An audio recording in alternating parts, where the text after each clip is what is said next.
connaît tous cette situation, n'est-ce pas? Un projet qui bouillonne d'activités, des réunions à n'en plus finir, des emails dans tous les sens, et pourtant, on a ce sentiment étrange que personne ne tient vraiment la barre. C'est ça, le flou des responsabilités.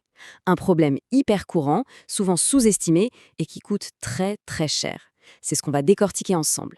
Cette phrase, elle résume tout parfaitement. C'est le moment de bascule. Au début, tout roule. L'énergie est là, on a l'impression d'avancer. Et puis, un pépin, un petit grain de sable. Et là, c'est le silence radio. Le grand jeu de la patate chaude commence, chacun se renvoie la balle, et le projet, lui, il est à l'arrêt complet. C'est cette paralysie qu'on va analyser. Bon, avant toute chose, il faut mettre les choses au clair sur une distinction fondamentale. C'est vraiment la clé pour comprendre tout le reste. D'un côté, il y a la participation. Ça, c'est super important. Donner son avis, contribuer, faire partie de l'équipe. Mais de l'autre côté, il y a la responsabilité.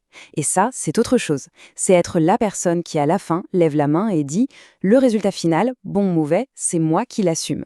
Confondre les deux, c'est là que les ennuis commencent. Pour que ce soit bien concret, on va laisser la théorie de côté et plonger dans une histoire réelle.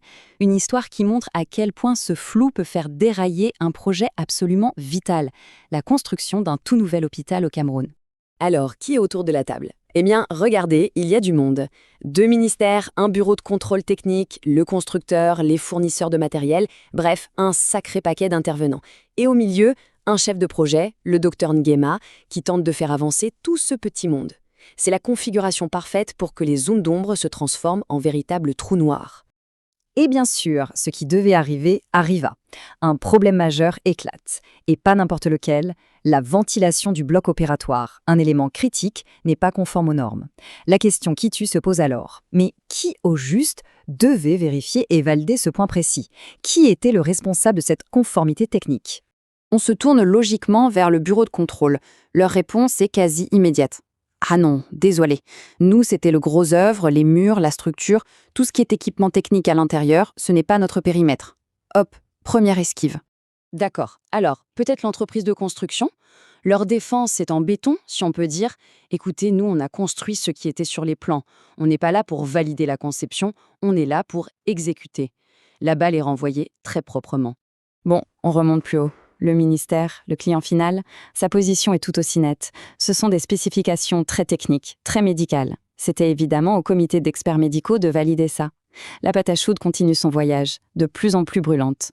On arrive donc au dernier maillon de la chaîne, le fameux comité médical. Et là, c'est le coup de grâce. Leur réponse? Valider quoi? Nous n'avons jamais eu les plans définitifs entre les mains pour une approbation formelle. Et voilà, la boucle est bouclée. Tout le monde a beaucoup travaillé, mais au final, personne n'était responsable. Et c'est ça qui est dingue dans cette histoire. Le blocage, il n'est pas dû à un problème technique insoluble. Installer une ventilation, on sait faire. Non, le vrai problème, il est 100% organisationnel. Il manquait une seule chose, une toute petite chose, un nom, une personne clairement désignée comme le propriétaire de cette tâche. Ok, on a vu l'exemple. Mais alors, pourquoi ce phénomène est-il si fréquent? Pourquoi est-ce si difficile de clarifier les responsabilités? Ce n'est pas juste un oubli, il y a des raisons beaucoup plus profondes, souvent liées à nos comportements. On peut en identifier 4 principales.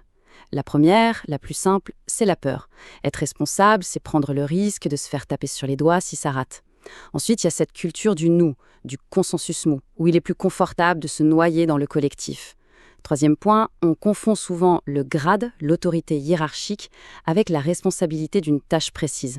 Et enfin, tout simplement, il manque souvent des outils clairs pour définir noir sur blanc qui fait quoi.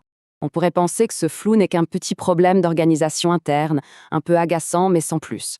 En réalité, pas du tout. Les conséquences sont bien réelles et elles sont souvent désastreuses. Le coût de l'ambiguïté est énorme. La liste parle d'elle-même. Dans le cas de notre hôpital, ça se traduit par des mois et des mois de retard, des coûts qui s'envolent, des conflits ouverts entre les institutions. Mais le pire, c'est peut-être le coût humain.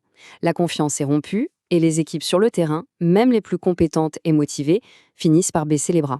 Un projet sans responsable clair est tout simplement un projet condamné. Bon, après ce tableau un peu sombre, la bonne nouvelle, ce n'est pas une fatalité. On peut tout à fait sortir de ce brouillard. Il existe des outils et des réflexes très concrets pour bâtir une culture où la responsabilité est une force, pas un fardeau. Des solutions qui, si elles avaient été appliquées, auraient complètement changé la donne pour notre hôpital. Voilà un outil ultra simple et pourtant incroyablement puissant, la matrice RACI. L'idée est limpide. Pour chaque tâche importante, on définit 4 rôles. Le R pour réalisateur, c'est la personne qui fait. Le A pour approbateur, c'est le propriétaire, celui qui valide, et il ne peut y en avoir qu'un seul. Le C pour consulter, la personne dont on a besoin de l'avis. Et le I pour informer, celui qu'on tient au courant. Rien avec ce tableau, on élimine 90% des ambiguïtés. Mais un outil, ça ne fait pas tout.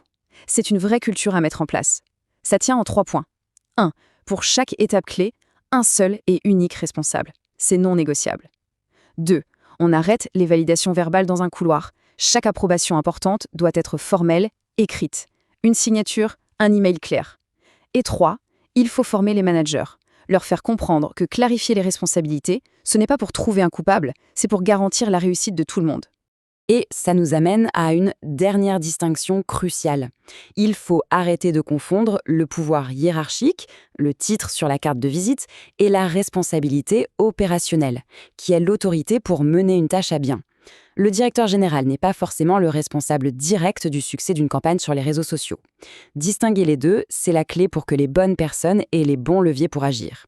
Au fond, tout ce qu'on vient de voir peut se résumer dans cette simple phrase.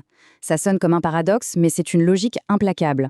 Dès qu'on dilue la responsabilité dans un « on » collectif, elle s'évapore. La vraie force d'une équipe, la confiance et l'efficacité, ça vient de responsabilités individuelles qui sont claires, assumées et visibles par tous. Et c'est là-dessus qu'on va se quitter, avec une question simple à se poser pour n'importe quel projet. Pensez à votre dossier le plus important du moment. Est-ce que, là, tout de suite, vous pouvez nommer, sans une seule seconde d'hésitation, qui est vraiment responsable de quoi? La clarté de la réponse en dit souvent très long sur les chances de succès. La réflexion est lancée. Merci de m'avoir écouté. Architect Training, l'amélioration continue, notre culture.